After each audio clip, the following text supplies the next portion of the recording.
Welcome to Parker's tutorial on the back tuck. This is what the back tuck looks like. It's gonna be right there. Sick, now that you know what it looks like. Let's get into it. Alright, I'll take you through the first step right now. First step out of 4 steps is setting. Setting, you want to have your feet about shoulder distance apart. A little bit more is fine, a little bit less is fine, but typically you want shoulder distance. Step 2 is you want to squat down to almost a 90-degree angle, a little bit less. So once you're here, you bring your arms back. Once you bring your arms back, you explode and push them up and push it into a jump. Better you get that, better your back tuck's gonna be. Don't forget to do that while in the back tuck. If you forget, you're gonna go really low and it's gonna suck. Step 2 into a back tuck. Be on your toes. For standing back tucks, you wanna be so far on your toes you almost feel like you're gonna fall over. Why? Because this is what happens when you're on your heels.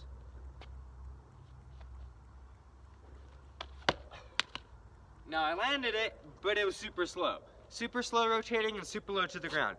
Look what happens when I'm leaning on the balls of my feet and my toes.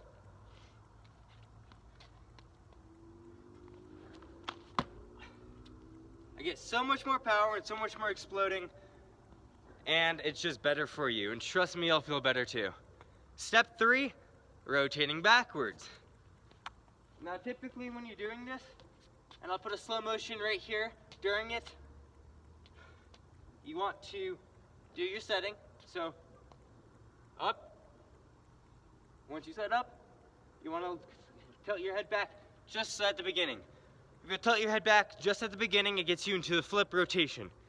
Now what you're doing after it, don't tilt your head back. The more you tilt your head back through the entire flip, the worse it's going to be. So you set, tilt your head back, and then once you spot the sky, bring your head in. Bring your head to your chest and tuck. The more you do that, the better you'll be. Trust me.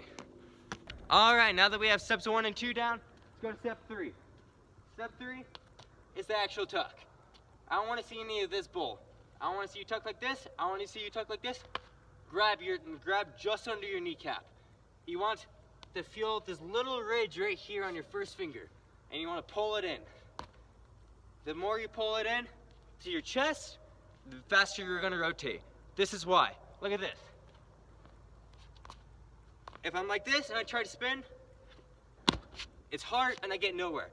If I'm like this and I want to spin, I can almost do twice as much. The reason because of this is the tighter you are and the more condensed you are, the faster you spin. So when you're trying to tuck like this, you're not spinning anywhere. Grab your knee, pull it in. And again, I'll have a slow motion right here. So let's take a moment to appreciate the slow motion. Pretty good, huh? Yeah, and you see me how I set up? I set my arms. Yep, looking at the sky and then pulling my chin into my chest. Steps 1 and 2. Yep, grabbing my knees. Step 3. Perfect. Now we have steps 1 through 3. Alright, now welcome to step 4. Step 4 is spotting the ground. Now there's little steps in between that I'll go over, but these are the 4 major steps before I go into detail a little bit. Once you spot the ground, trust me, you'll be better off. So once you come here, set, and then spot the ground. Now now that's step 1 through 3, or 1 through 4, my bad. I'm gonna do it real quick, watch me spot the ground. So you see I bring my head back to my chest, back to the floor. The reason you want to spot the ground is if you don't know where you're going, how are you gonna flip? If you don't know how to spot the ground, it's gonna be scary. Spot the ground, and then you'll just be better off, trust me. Alright, now that we've gone through major steps 1 through 4, let's correct the form a little bit. Some major thing I see wrong with people setting is they do this. Chest to the ground. Don't do that. Here's why. The more your chest is to the ground, the more you whip it. You whip it more, the more back you're gonna go instead of up. You don't wanna go back, you wanna go up. So if you're doing it like this, and you're trying to go on your toes, and you're stepping like this, and you're trying to whip it back, you're not gonna go anywhere but back. You want to go up. Again, this is a backflip, but let's call it an up flip for now, because you're gonna go up and we're gonna make you go up. All right, now that's the main problem. Now here's to fix that main problem. Just spot something in front of you. In this case, I have a fence in front of me. I want to look at the top of the fence because it's at my shoulder height. Now as I'm sitting down and I'm looking at this fence, I'm jumping up, I'm getting more height. Good, huh? Now look what happens if I try to not look at that fence and I look at the ground. Oh, yeah, we don't want that. Less height is bad. Trust me, you don't want less height. The more height you get, the more height you'll be able to kind of work with. More time in the air you'll be able to work with. Overall, better back tuck. Here's thing number 2 I see people do wrong. They set like this. Because they're afraid to go all the way up. Here's how to fix this. You literally practice over and over again just doing this.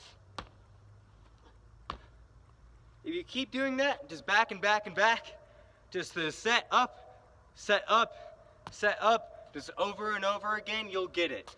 Do not, and I repeat, do not go like this.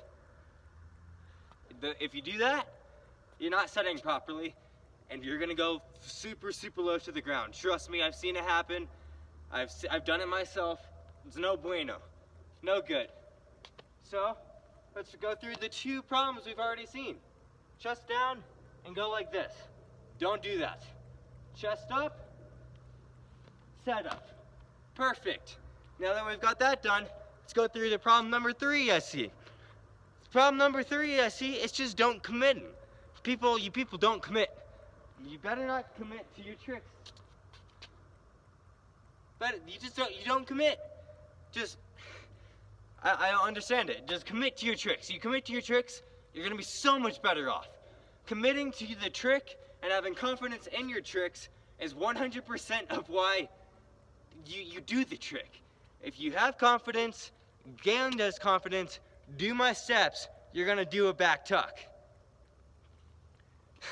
So let's fix that right now. Just don't not commit. Commit to it. Do everything I do properly, think in your brain. These 4 steps will make you commit. Trust me. Remember, just think in your brain. Step 1, set. Step 2, look at the sky and then bring your chest, or bring your head down to your chest. Step 3, tuck as hard as you can. Tuck as hard as you possibly can into your legs. Step 4, spot the ground.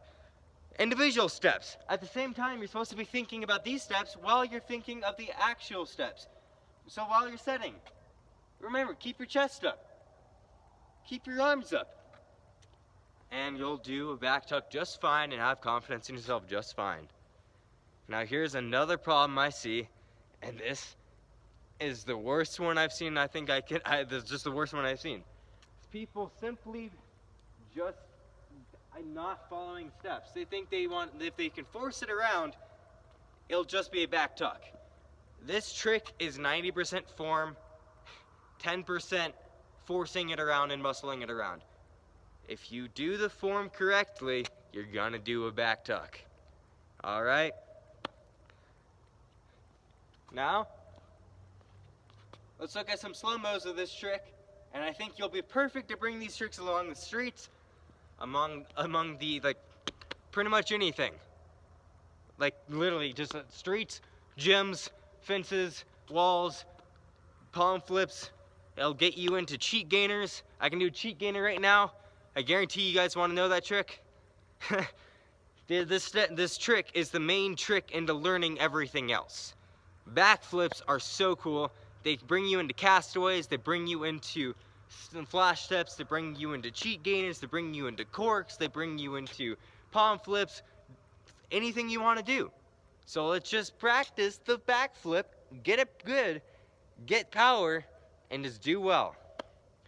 Alright, now I'm going to do some slow motions for you guys, but before I do slow motions, give you guys a little motivation. If you learn this is what happens. Here's a cheat gainer.